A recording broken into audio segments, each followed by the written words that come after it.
زندگانی خسته‌ام کرد، ناتوانی خسته‌ام کرد، خسته جانی خسته‌ام کرد. مادرا یک کف دعا کن، مادرا یک کف دعا کن. خسته جانی خسته‌ام کرد، مادرا یک کف دعا کن، مادرا یک کف دعا کن.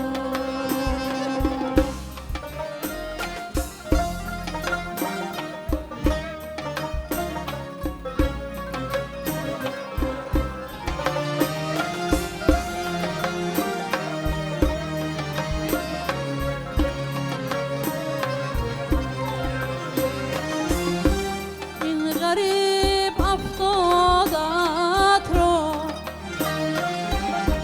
دل به دنیا دادت را، ریست جوی سادت را. مادرا یک کف دعا کن،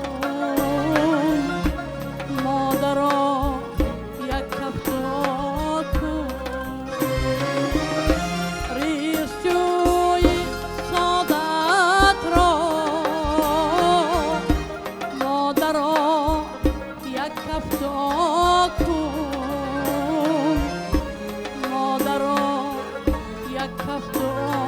کن.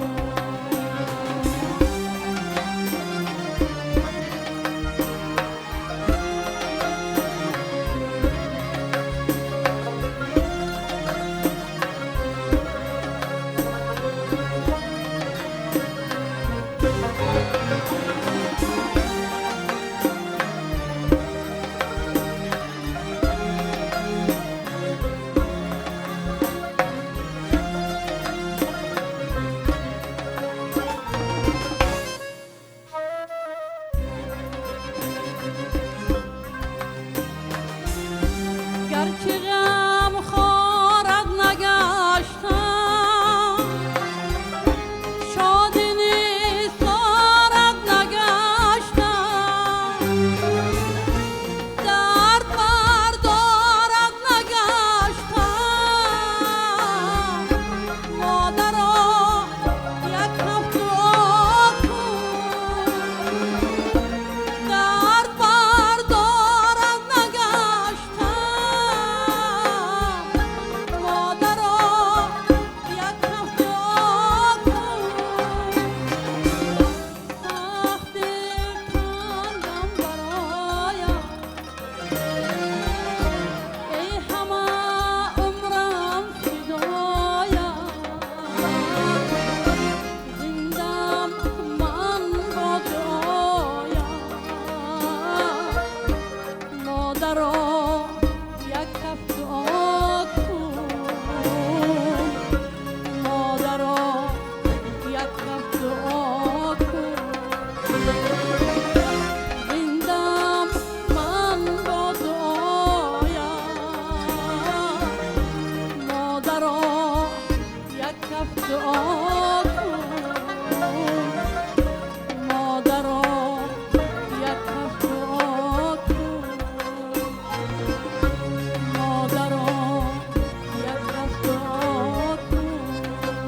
سر تعظیم فرود میاریم به نام مبارک مادران عزیز ارجمند و طوری که معلمه عزیز این ترانه رو در وصف مادران، مادرها یک هفت دعا کن سراییدن خیلی باور کنه تاثیر بخش و من گمان میکنم شما هم بیننده عزیز از اون طرف دوربین راحت برداشتید از این و من نیز پیگیری میکنم همین مصرع ها رو و میگم که عزاده خود ستم نبینی مادر، در زندگی روزی کم نبینی مادر، در خانه گرم خود کلانم کردی اندر عوضش علم نبینی مادر. و درود و سلام شامگاهی به همه شما مادران عزیز، همدیاران عزتمند و اون نفرانی که همین حال و پیاله چای در دست و برنامه فضا رو تماشا دارید، خانه‌تان پر از روشنی باشد. عزیزان، ما مهمان داریم در برنامه این شبمون آوازخوان انسامبل ترانه و رقص فیلارمونی جمهوری تاجیکستان معلمه عزیز آرزوگل خوجام و شما رو خوش آمدید میگیم به تلویزیون سفینه. صداتون هرگز خستگی را نبیند. باور کنید خیلی عالی اجرا کردید سرود مادر رو و دست اهل رامشگران هم درد رو نبیند که کمک میکنند. خب سلام میرسونید به مردم، به مخلصانتون، به پیوندان و به حق و همسایه هایتون. اولا البته سلام درود به اهل تماشابینان تلویزیون سفینه و امروز من خیلی خرسند هستم که در برنامه فضا رو برای مخلصان عزیز برآمد کرده ایستادم و کوشش میکنیم چند سرودی که تیاری دیدیم پیشکشی مخلصا گردانیم. آفرینتون بود.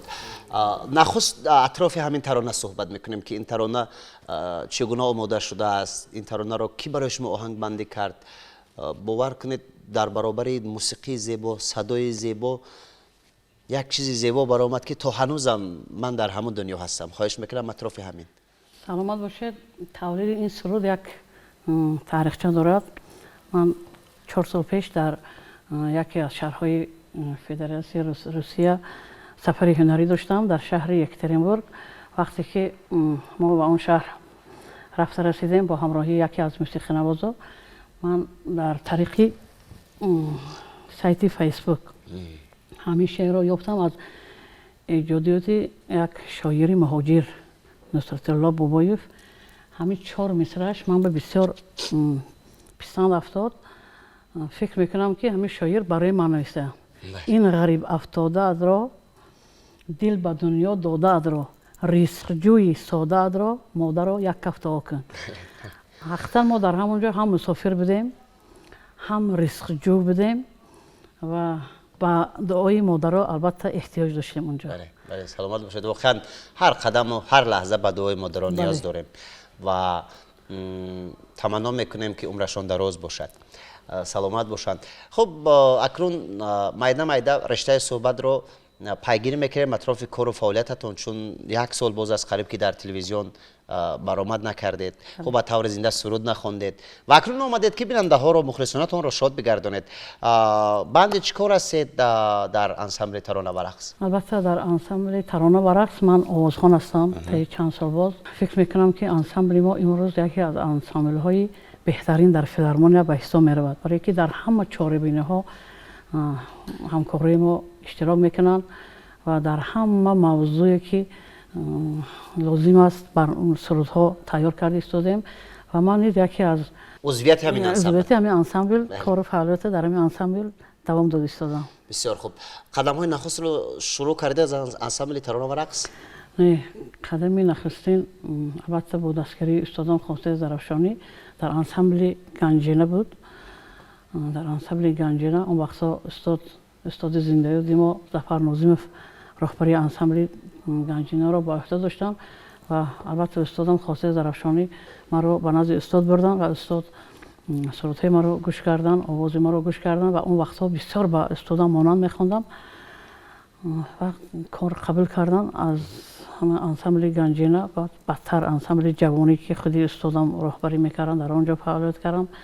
با بدتر در انسامبل زرافشان با رهبری استاد عبدالشکر شادیف در آنجا فعالیت کردم و آمدید به انسامبل ترانه و رقص و گمان میکنم خیلی هنرمند خوشبخت هستید که با استاد هنر استاد شادروان ظفر ناظموف همکاری کردید. بله. من گمان میکنم که از دنیای هنری برای خود چیزی هم گرفتید.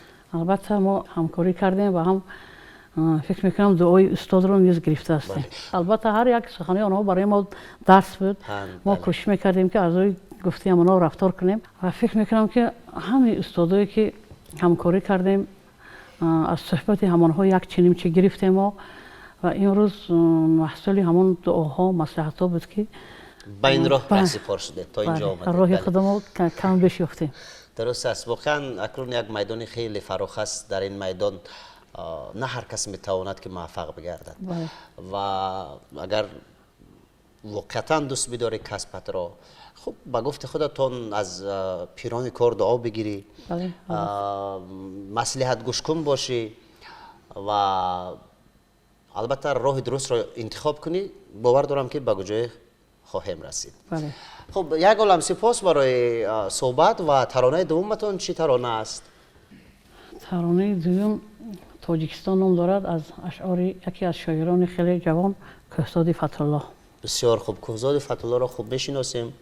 ایشان کارمند تلویزیون یک تاجیکستان هستند، شبکه یکم، و قلم شاعری هم دارند، چند مجموعه هم دارند. خب اکنون دوستان عزیز، نخست سرود مادر که در وصف مادر اصلی همون سرایدن، اکنون سرود وطن تاجیکستان مادر رمزی همون صدا میدهد از جانب آوازخوان انسامبل ترانه و رقص فیلارمونی دولتی جمهوری تاجیکستان آرزوگل خوجامووا.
تشکر و واقعا با خاک و آب و دان این سرزمین اجدادی احترام داشتن دیگر این رسالتی هر یک کدام ما است، از هنرمند سر کرده تا شاعر تا هر کسی که در هر کسب و کار است.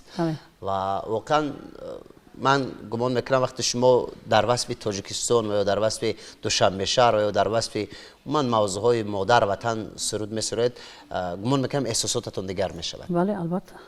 چون که کار گمان سهل و ساده نیست در وصف وطن مادر سرود خواندن. بله البته من یک شهروند شهر دوشنبه هستم، یکی از فرزند همین مادر عزیز تاجیکستان، یکی از ساکنان همین وطن هستم، تاجیکستان هستم. وطن تاجیکستان را چون مادر دوست می‌دارم، کوشش میکنم که در وصف تاجیکستان، در وصف وطن البته بهترین سرودها را خوانم و همین سرودی که من حاضر خواندم من در خانه زمزمه میکنم. همین هر یک سرود، هر یک شعر یک نمودی تربیت دارد. بله بله. و من در نزد نبیره‌هایم همین سرود رو میخوانم. الکی همین نبیره من همین سرود رو از بر کردگان.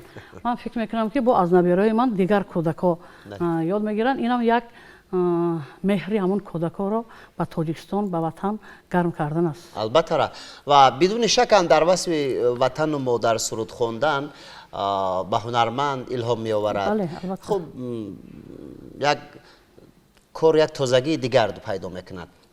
تشکر. اکنون گفتید مثلا زیادی مردم هم میدونند، مخلصانتون میدونند که با تاثیر هنر خاصیت زرفشانی آمدید به این دنیای نهایت کلان. بله. دنیای هنر و گفتید که یک زمان تنها میخواستم که به مانند اپای خاصیت سرود بخوانم و همین گونه هم بود.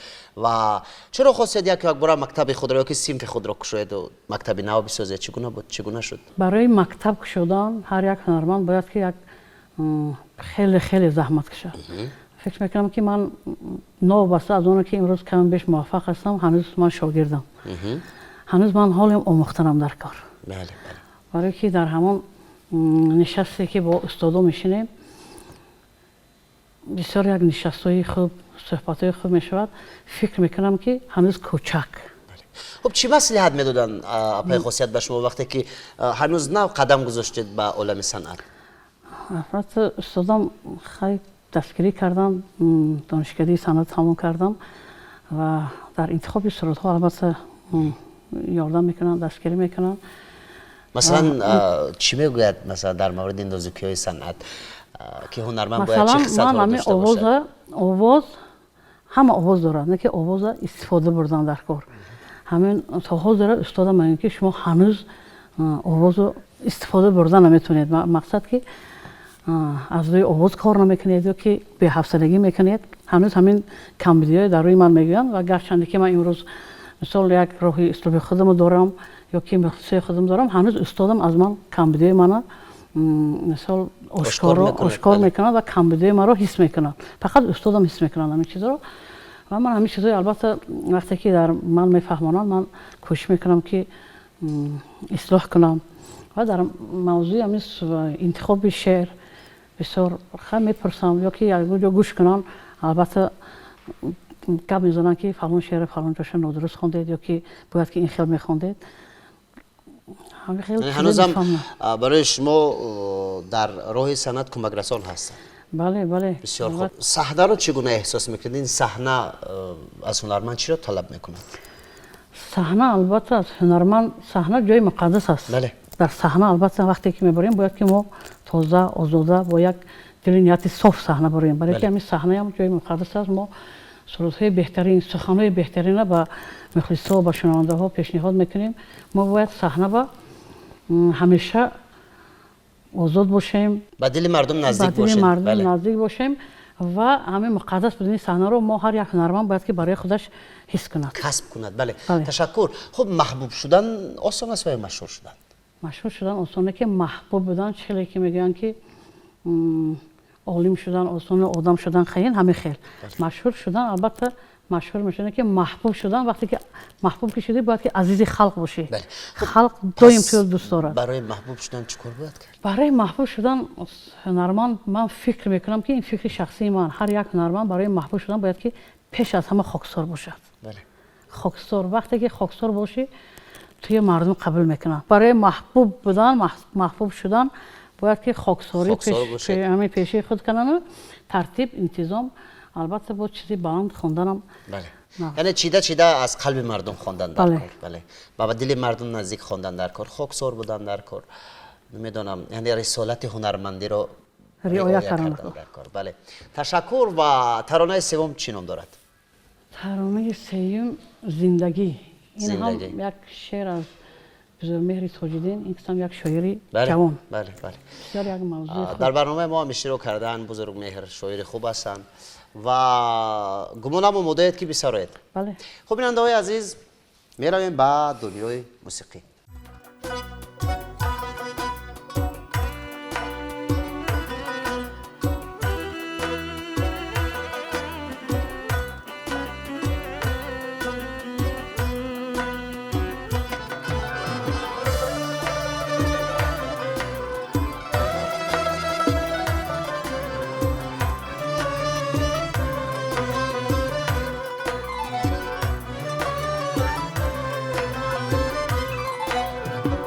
فصلی سبز و زرد دارد زندگی، روزی گرم و سرد دارد زندگی. فصلی سبز و زرد دارد زندگی، روزی گرم و سرد دارد زندگی. پاکی ما بر قدر یک سینا رسه، صد هزاران درد دارد زندگی. پاکی ما بر قدر یک سینا رسه، صد هزاران درد دارد زندگی.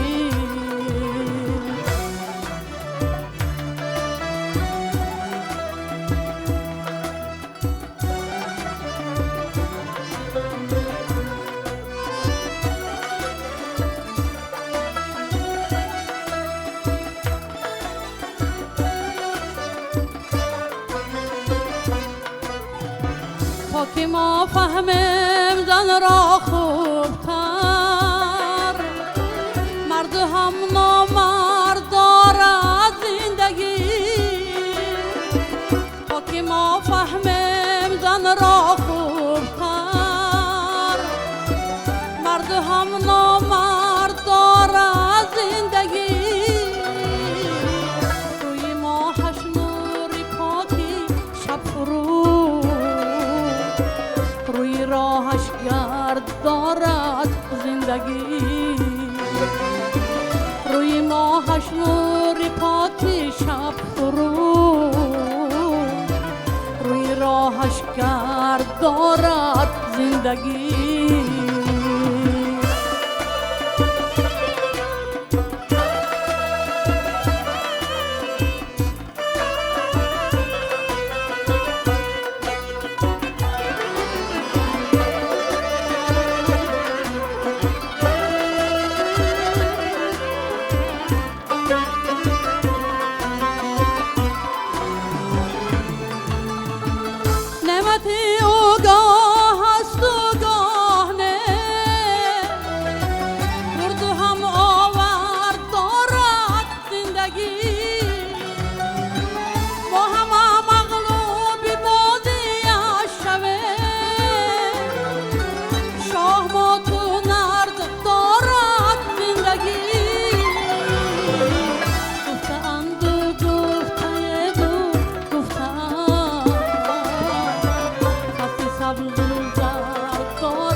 مرد هم نامرد دارد زندگی، مرد هم نامرد دارد زندگی.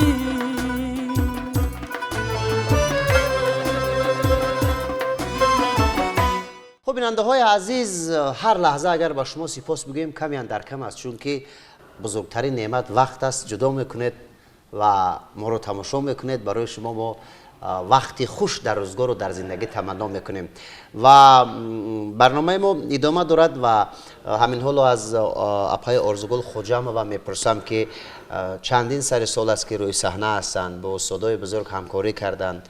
خب طوری که خودتان اطلاع دادید آموختید و این راه را که دوست می داشتید و میخوام دانسته باشم که چی از خود کردید و باز چی رو میخواید از خود کنید و چی برای شما داد این راه؟ فکر میکنم در راه صنعت چند سرودکی که امروز در دل دیده مردم جا گرفتگی و سرودهایی که از طرف من ایجاد شد، پیشکشی دوستان، پیشکشی مخلصانم گردوندم، امروز گوش میکنم و نسبتاً احترام میگذارم. البته این رو در راه صنعت آموختم، پیشنهاد کردم آموختم و امروز خود که در انسمبل ترانه و رقص با همراهی علیشر خانزاده، بهرالله عبدالله، محبوب باباجان و گلپری عارفه و البته استاد عبدالمجید بردیف بزن خیلی اون کس حاضر پناهگاه خبر آمدن و چند حافظه جوان هستن اینجا، سپهر، خوشروز، محمد جان علیف. یعنی با ایشون همکاری دارید؟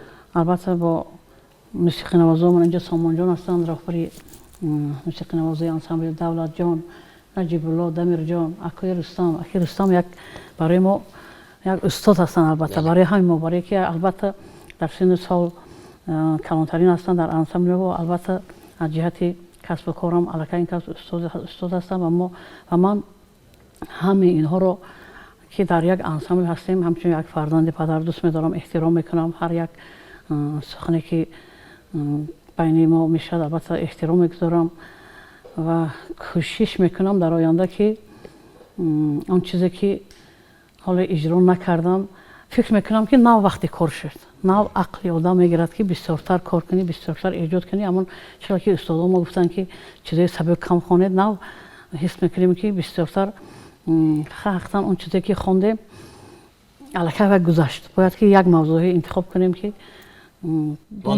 ماندگار باشد و بسیارتر خودمون معرفی کنیم بین مخلصا و از اون همه اون دوستان، اون مخلصان، همه استادانی که برای من یک سخنی خوب گفتن، از استادی که یک چیز آموختم البته میندار هستم و همین اقبال بلند است. اقبال بلند و در صحنه بودن، در صحنه ایستادن و صنعتکار بودن البته. تشکر. و برنامه فضا پسند آمد؟ بله. خب چی برداشت کردید از این برنامه؟ برنامه فضا راستی فکر میکنم که نه با من بسیار و تماشابینای بسیار دارد، برای که زنده که میسرایان علاقه همین بیننده هایم همین سروده زنده علاقه دیگه خیلی قبول میکنن و ما که خیلی بسیار بین مردم میگردیم، علاقه ها میریم، میگن چی میریم، گپ میزنن حس گوش میکنی که همین برنامه محقول، اون برنامه‌ای که همین با طور زنده پیشنهاد میشه فکر میکنم که محقولی همگان است. سلامت باشین. تشکر و خوش آمدید بار دیگر به تلویزیون سفینه. با امید اونه که آخرین صحبت ما سر این سفره نباشد و با امید اونه که بیننده های عزیز ما و شما نیز بازم رو برو بزنیم، زیرا ما شما رو خیلی خیلی احترام میکنیم و با شما بودن برای ما افتخار است. و بیننده های عزیز اینجا با شما خیر خوش میکنیم و سپاس میگویم که ما رو پیگیری کردید. برای رو برکت در زندگیتون و ترانه انجامی رو آوازخوان انسمبل ترانه و رقص فیلارمونی دولتی جمهوری تاجیکستان آرزوگل خوجام و اجرا میکند تا نشرهای بعدی.